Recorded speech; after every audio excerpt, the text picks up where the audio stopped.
AI is easiest to understand as a class of software systems.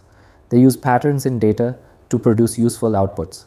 That output might be a label, a recommendation, a generated sentence, a detected object, or a decision passed to another system. The important difference from regular automation is how the behavior is defined. Automation usually follows explicit rules. If this condition is true, take this action.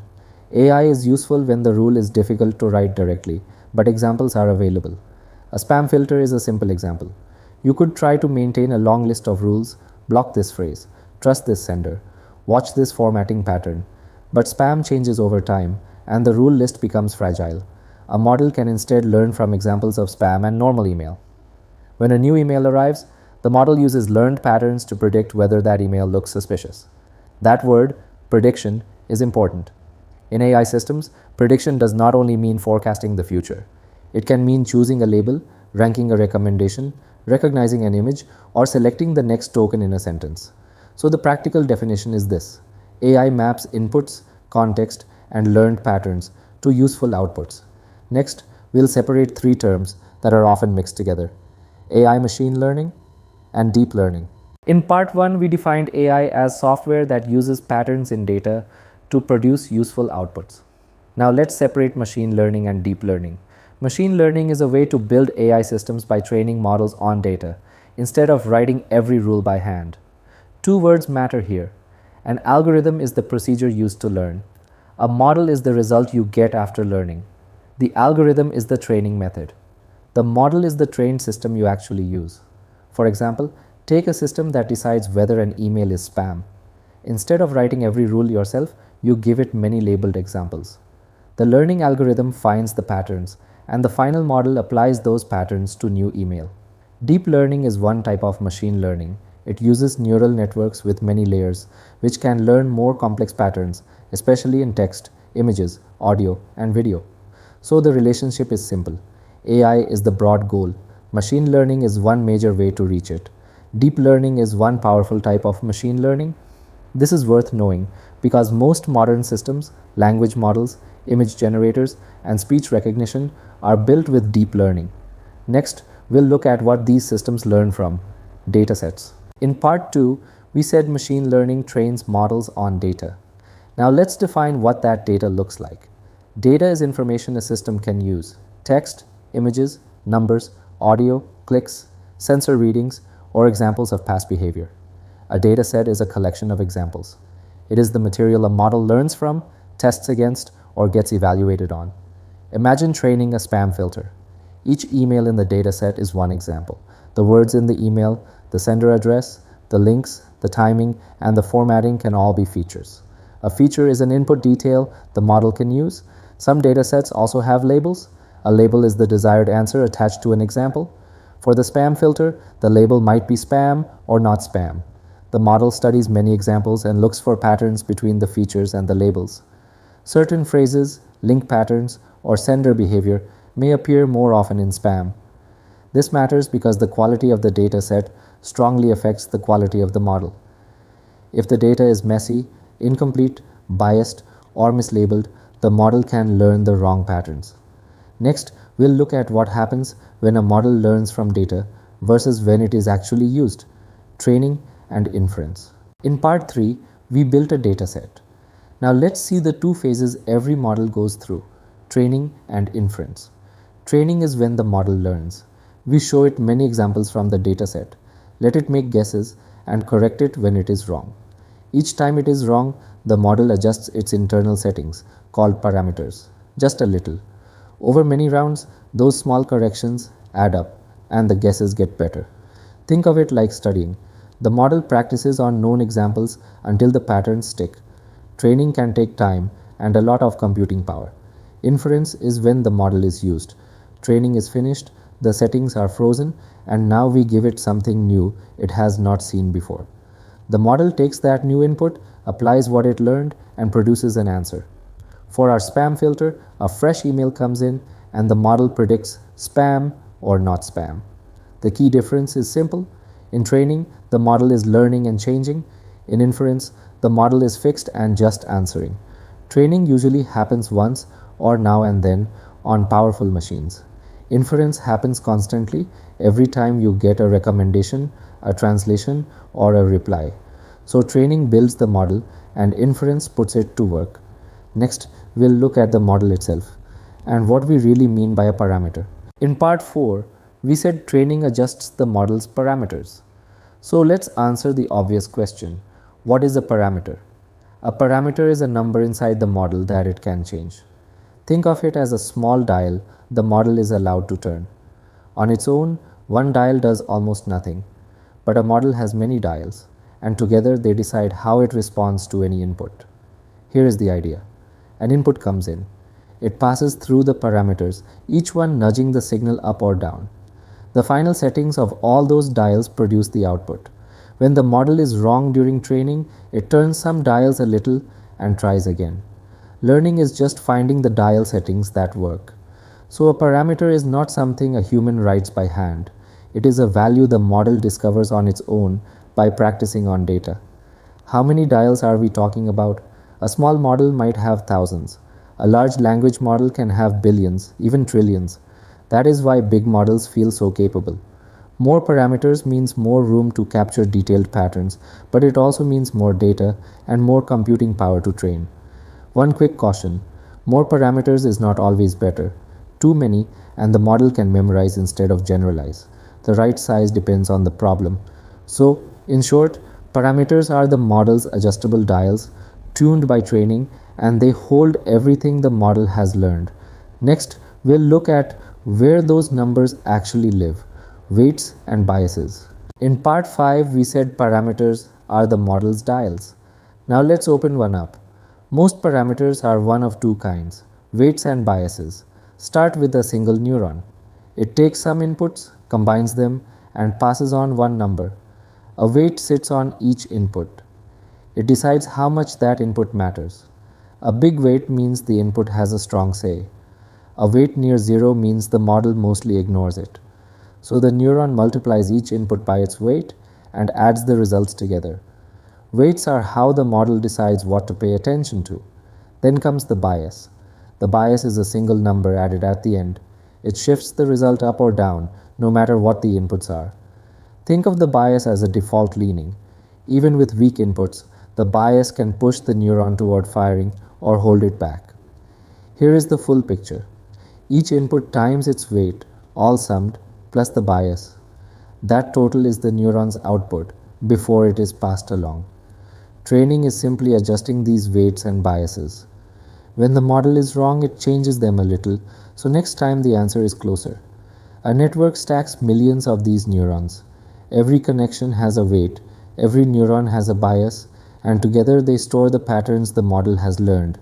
So weights set how much each input matters, and the bias sets the starting point. Tune both across the whole network, and the model learns. Next, we'll see how these neurons connect into layers and what we mean by a neural network. In part 6, we built one neuron. Now let's connect many of them. That is a neural network. A neural network is just neurons arranged in layers. Information flows from one layer to the next. The first layer is the input layer. It receives the raw data, like the pixels of an image or the words in a sentence. The last layer is the output layer. It gives the answer, such as cat or dog, or the next word in a sentence. In between are the hidden layers. This is where most of the work happens and where the word deep comes from. Each neuron connects to neurons in the next layer. Every connection has a weight, and every neuron has a bias, exactly like before. When data enters, it flows forward through the layers. Each layer transforms the numbers a little and passes them on. This is called a forward pass. Early layers tend to catch simple things, like edges or basic shapes. Later layers combine those into bigger ideas, like a face or an object. So the network builds understanding step by step. Simple features become complex ones, layer by layer. A deep network just means many hidden layers. More layers can capture more detail, which is the deep in deep learning. During training, the network compares its answer to the correct one and adjusts every weight and bias to do better next time. So a neural network is layers of neurons, passing signals forward, each layer learning a piece of the pattern. Next, we'll look at the step that makes this possible, how a network actually learns from its mistakes, called backpropagation. In part 7, the network passed information forward and made an answer. Now comes the part that makes it learn, backpropagation.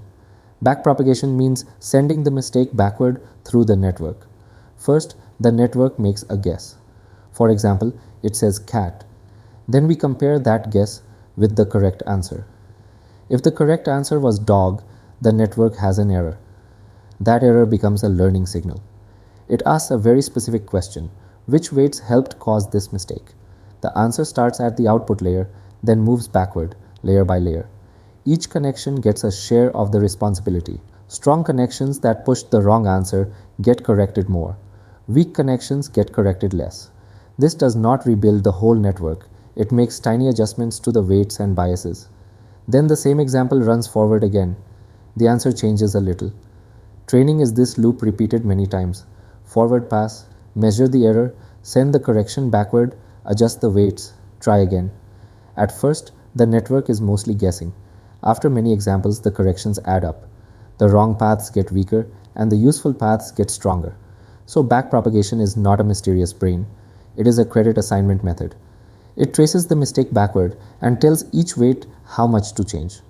That is how a neural network learns from mistakes.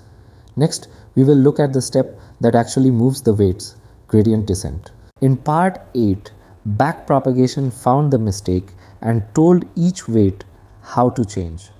Now comes the step that actually moves them, gradient descent. Gradient descent is simple. It means walking downhill, one small step at a time. Picture the model's error as a landscape. High ground means a big error. The low valley means a small error. Where you stand is your current set of weights. The height under your feet is how wrong the model is right now. The goal is to reach the bottom of the valley, where the error is smallest. You cannot see the whole map. You can only feel the slope right under your feet. That slope is the gradient. It points the way the error rises fastest. So you do the opposite. You take one step in the downhill direction and the error goes down a little. How big is that step? That is the learning rate. If the step is too large, you overshoot the bottom and bounce from side to side. If the step is too small, you still reach the bottom, but it takes a very long time. So you repeat. Check the slope, take a small step down, then check again. Step by step, the weights settle toward the bottom, where the model makes its best predictions. This is how the corrections from backpropagation are actually applied. A little nudge downhill over and over. So gradient descent is just this. Feel the slope, step downhill, and repeat until the error is as low as it goes. Next, we will look at the thing we are actually trying to lower, the loss function. In part 9, we walked downhill to lower something. That something has a name. It is called the loss. The loss is one number. It tells you how wrong the model is right now. Start with a single prediction. The model guessed 0.7. The correct answer was 1. The gap between them is the error. Here, the error is 0.3. The loss function turns that gap into a number. A common choice is to square it so that big mistakes hurt much more than small ones. Now do that for every example and take the average. That average is the loss. A high loss means the predictions are far from the truth. On the landscape, the ball sits high up. A low loss means the predictions are close. The ball rests near the bottom of the valley. Training has just one job. Change the weights to make this number as small as it can be. Different tasks use different loss functions. Squared error for predicting numbers. Cross entropy for choosing between categories. So the loss is the model's compass. One number that says how wrong it is and which way is better. Next, we will see what happens when a model learns its training data too well. That is called overfitting. In part 10, the model worked to lower its loss on the training data. But there is a trap. The trap is called overfitting. Overfitting is when a model learns the training data too well. It memorizes the noise instead of the real pattern. Start with some training examples. They follow a rough trend with a little random scatter. A good model learns the smooth trend. It does not try to touch every single point. An overfitting model does the opposite. It bends and twists to pass through every point exactly.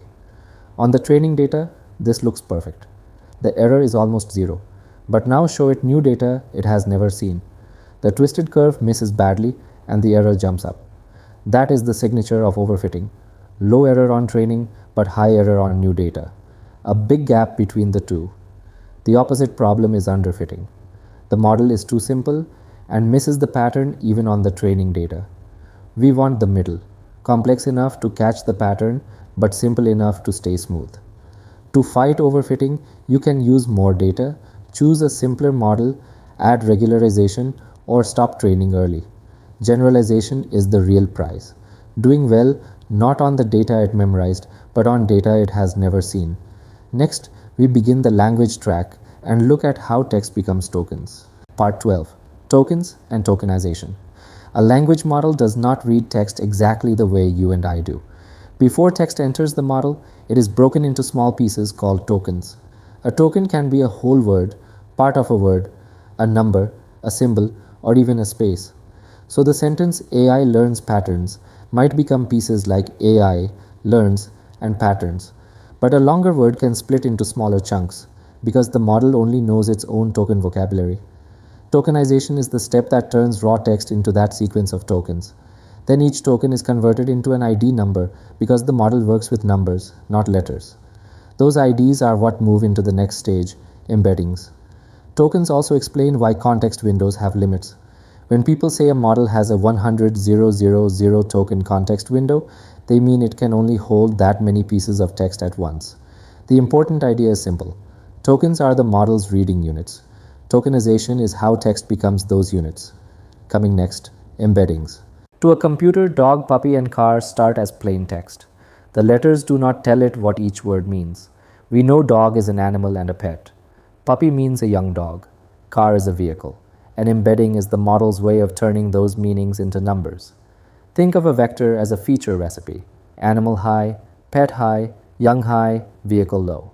When that recipe becomes a point, related ideas land near each other. Dog, puppy, and cat form a living animal neighborhood. Car and engine move to a machine neighborhood. Distance becomes useful. Close points mean related meaning, far points mean different meaning. Direction also matters. If king moves to queen, the same shift can move man toward woman. Inside a transformer, a token ID goes into an embedding table, and a vector comes out. The model no longer compares raw spelling, it compares positions and directions. That is why semantic search works. A query like small dog care can match a document called puppy guide, even if the exact words are different. It ignores the engine manual because the meaning is far away. The simple idea? Embeddings turn meaning into geometry, so AI can compare words, sentences, and documents. Coming next, attention, how each word decides which other words to look at. Look at this sentence. The robot picked an apple because it was ripe. The word it is useless alone. It has to ask which other words matter. That question is attention. Each token compares itself with the other tokens and borrows the useful context. Here, it could mean robot, apple, or something else. Attention makes it look back. Apple sends the strong signal. Robot sends a weak signal. So the model connects it to Apple. Inside a transformer, this is query, key, and value. Query means what I need. Key means what I offer. Value means what I pass forward. The matches become scores, scores become weights, weights mix the values. Now it is context aware. It means it connected to Apple. This happens for all tokens at once. Multiple attention heads look for patterns. One tracks grammar, one tracks meaning, one tracks position. Layer after layer, tokens update each other until the model can predict the next token. Simple idea. Attention decides which words influence each other. That is why transformers read connected meaning, not isolated words. Coming next, context window, how much text the model can remember. Imagine giving an AI a messy desk. Your prompt is what you place on the desk first. A prompt is simply the instruction you type, but the model does not see only that instruction. It also sees the conversation above it, system rules, uploaded text, tool results, and any examples you include. All of that together is called context. The context window is the size of this temporary desk. It is how much text the model can look at one time. If the window is small, only a few pages fit. If the window is huge, many pages fit. but it is still a window, not permanent memory. When the desk fills up, something has to move out. Old messages may be dropped, long files may be shortened, details can disappear before the model answers. That is why an AI can seem to forget. It is not always ignoring you. Often the important detail is outside the current context. A bigger context window helps, but it does not automatically make the answer better. More text can also mean more noise. The best prompt does two things. It gives the goal and it puts the right context near the question. Simple idea. Prompt is what you ask. Context window is what the model can keep in view while answering. Coming next, fine-tuning versus RAG. Two different ways to give AI knowledge. Imagine your company has a support bot. You want it to answer using your rules, your tone, and your latest documents. There are two common upgrades, fine-tuning and RAG. Fine-tuning changes the model itself.